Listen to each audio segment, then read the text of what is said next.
તો દોસ્તો રાતના 3 વાગે પેસેન્જરનો ફોન આવી ગયો કે નીકળવાનું છે ફટાફટ અમદાવાદ જવા માટે. તો અત્યારે જો 4 વાગી ગયા છે, તો હવે નીકળીએ અમદાવાદ સાઈડ. અને અત્યારમાં જો આખી રાત વરસાદ આવ્યો હો ભાઈ. તો ટ્રાવેલિંગના ચોથા દિવસમાં તમારું સ્વાગત છે. તો હું તૈયાર થઈને હોટલના રિસેપ્શનમાં પાર્ટીને લેવા ગયો. આ રહી આપણી ગાડી. અત્યારે થયા છે 11:15 અને અમે 9:30 સાબરમતી આશ્રમમાં આવી ગયા હતા અમદાવાદ. તો હજી એ લોકો આવ્યા નથી, આપણે ગાડીમાં વેટ કરવાનો છે. નહીં વેટ નહીં, ચાલો હું તમને સાબરમતી આશ્રમ બતાવું અંદરથી થોડુંક. તો દોસ્તો અહીંયાથી જો રિવર ફ્રન્ટ બતાવે છે અને અંદર આવો તો તમે એક ગાર્ડન જેવું જોવા મળે છે. અને ગાંધી બાપુના ઇતિહાસનું બધું અહીંયા જોવા મળે છે. ગાંધી બાપુની જગ્યા બહુ સારી છે ભાઈ. દોસ્તો બેઠા બેઠા રાહુ કેતુ પિક્ચર અડધું જોઈ નાખ્યું છે અને વાગી ગયા છે 1:15.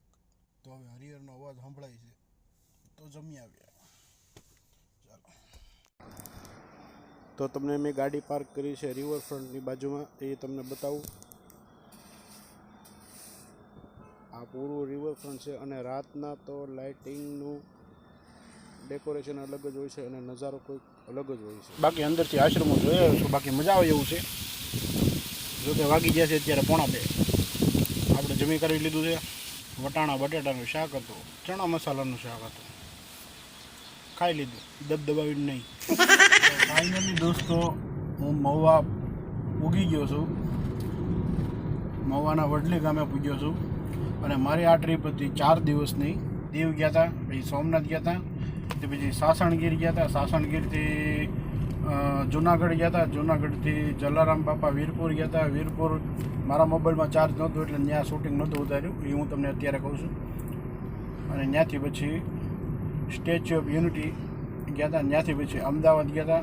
અમદાવાદ જઈ ગેસ્ટને એરપોર્ટે મૂકીને હું એકલો અહીંયા મહુવા રિટર્ન થઈ ગયો. અને મજા બગડી જાય એવી એક વાત કહું તો અત્યારે વાગ્યા છે 7:30 અને રાતે 11 વાગે મારે પાછું અમદાવાદ જવાનું છે. બધાને સાંભળવામાં કેવું લાગે કે ડ્રાઈવર છે ભાઈ, એને તો ફરવા મળે, ફરવા નહીં યાર. સારું તો ભાઈ, વિડીયો ગમ્યો હોય તો લાઈક કરજો, શેર કરજો. તમે કોઈ ફોલો નથી કરતા યાર. ચાલો ભાઈ, ગુડ નાઇટ.